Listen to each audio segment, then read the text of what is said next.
Hello बच्चों, let's read the question. The question says, what are the advantages of nuclear energy in part A? In part B, the state the disadvantages of nuclear energy. ठीक है बच्चों, तो इस question के अंदर हमें दो पार्ट गिवन है।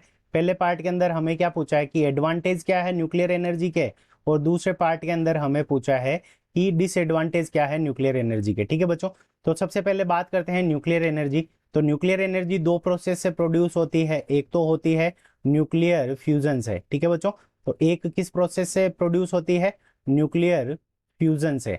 ठीक है बच्चों, न्यूक्लियर फ्यूजन से। और सेकंड नंबर जो प्रोड्यूस होती है वो हमारी किससे होती है? न्यूक्लियर फिजन से। ठीक है बच्चों, न्यूक्लियर फिजन।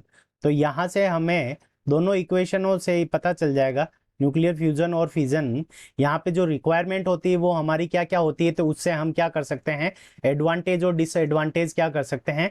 निकाल सकते हैं। ठीक है बच्चों, तो सबसे पहले हम बात करते हैं एडवांटेज की। ठीक है, तो यहाँ पे पहले हम यहाँ पे एडवांटेज एडवांटेज क्या करते हैं? कंसिडर कर लेते हैं। ठीक है बच्चों, तो एडवांटेज, सबसे पहला एडवांटेज क्या हो जाएगा कि नो। ठीक है, तो यहाँ पे न्यूक्लियर फ्यूजन या फिजन दोनों में से कोई सी भी इक्वेशन हो तो उस कंडीशन के अंदर क्या हो जाएगा कि हम कभी भी CO2 no no emit no emission. ठीक है बच्चों, तो दोनों ही रिएक्शन चाहे फ्यूजन हो चाहे फिजन हो, तो दोनों ही रिएक्शन के अंदर no emission of carbon monoxide. ठीक है, कार्बन मोनोऑक्साइड का भी कोई फ्यूजन इमिशन नहीं होता, कार्बन डाइऑक्साइड का भी इमिशन नहीं होता, और सल्फर डाइऑक्साइड SO2 दोनों तीनों का क्या को होता है कि इमिशन नहीं होता। ठीक है बच्चों, तो इसके कारण एनवायरमेंट पॉल्यूशन कम होता है। ठीक है, सेकेंड नंबर। ठीक है, तो हाई एनर्जी इज प्रोड्यूस्ड। तो इसके अंदर जो एनर्जी प्रोड्यूस होती है हाई एनर्जी। ठीक है बच्चों, तो हाई एनर्जी प्रोड्यूस्ड। तो एनर्जी क्या होती है कि इसके अंदर हाई एनर्जी प्रोड्यूस होती है। ठीक है बच्चों, हाई एनर्जी इज प्रोड्यूस्ड, क्योंकि इसके अंदर जो एनर्जी प्रोड्यूस होती है दोनों ही प्रोसेस के अंदर वो मेगा इलेक्ट्रॉन वोल्ट के अंदर प्रोड्यूस होती है। ठीक है बच्चों, मेगा इलेक्ट्रॉन वोल्ट यानी क्या होता है? मेगा का मतलब होता है 10⁻⁶ इलेक्ट्रॉन वोल्ट्स। तो इतनी हाई एनर्जी क्या होती है? प्रोड्यूस होती है। ठीक है, और इसके अंदर जो फ्यूल लगता है वो कम लगता है। ठीक है बच्चों, और ये क्या होता है कि एक कांस्टेंट प्रोसेस होता है। ठीक है बच्चों, कांस्टेंट प्रोसेस, यानी इसके अंदर क्या होता है कि बार बार हमें फ्यूल क्या होता है कि लोड नहीं करना पड़ता, कांस्टेंट प्रोसेस होता है, क्योंकि यहाँ पे ये जो रिएक्शन होती है वो क्या होती है? हमारी चेन रिएक्शन होती है। ठीक है बच्चों, यानी ये आगे से आगे अपने आप ये क्या करती रहती है? चलती रहती है, तो ये चेन रिएक्शन है।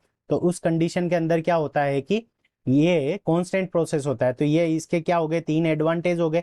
अब हम बात करते हैं डिसएडवांटेज की। ठीक है बच्चों, तो डिसएडवांटेज डिसएडवांटेज। ठीक है बच्चों, तो इसके डिसएडवांटेजेस के अगर हम बात करें तो डिसएडवांटेज के अंदर क्या होता है कि फर्स्ट नंबर डिसएडवांटेज क्या हो जाएगा?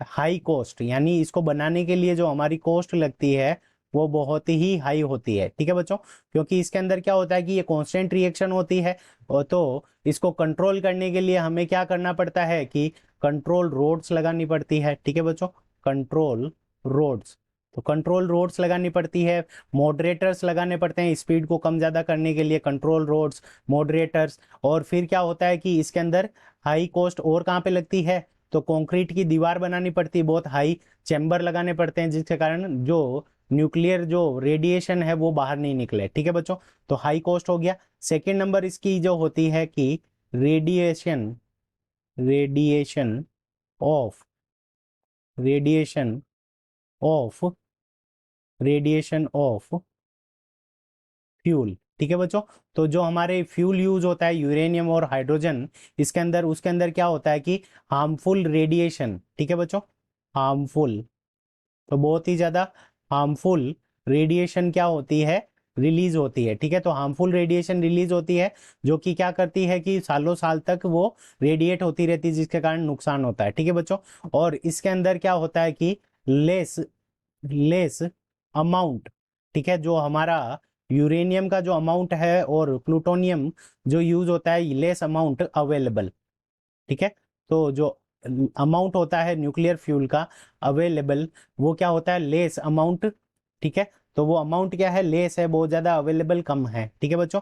और इसके अलावा जो चौथा हमारा जो डिसएडवांटेज हो जाएगा वो हमारा क्या हो जाएगा कि अगर हम बात करें तो स्पेशल स्पेशल ठीक है, स्पेशल प्रोसेस रिक्वायर्ड, ठीक है बच्चों। तो इसके अंदर हमें क्या है कि स्पेशल प्रोसेस रिक्वायर्ड रहता है, ये हर कोई कर नहीं सकता, ठीक है बच्चों। तो इसके लिए हमें क्या रहना पड़ता है, डेवलप्ड कंट्रीज के ऊपर डिपेंड रहना पड़ता है। जैसे यूएसए और रशिया वो क्या करते हैं, इसको इंस्टॉल करते हैं। तो न्यूक्लियर फ्यूजन के अंदर हमारा क्या होता है कि बहुत ज्यादा 10⁻⁷ केल्विन तक का टेम्परेचर क्या रहता है, रिक्वायर्ड रहता है, ठीक है बच्चों। और बहुत ज्यादा प्रेशर रिक्वायर्ड रहता है, तो ये नॉर्मल कंडीशन के अंदर इसको परफॉर्म करना संभव नहीं है, ठीक है बच्चों। तो ये क्या हो गए इसके डिसएडवांटेज है, high cost, harmful radiation, less amount of nuclear fuel is available, special process required. और एडवांटेज क्या है, no emission of CO2 and SO2, high energy produce होती है, ठीक है। और कांस्टेंट प्रोसेस होता है क्योंकि चेन रिएक्शन होती है, तो ये चलता रहता है, ठीक है बच्चों। तो ये इसके क्या है, एडवांटेज एंड डिसएडवांटेज है। I hope you understood it well, best of luck.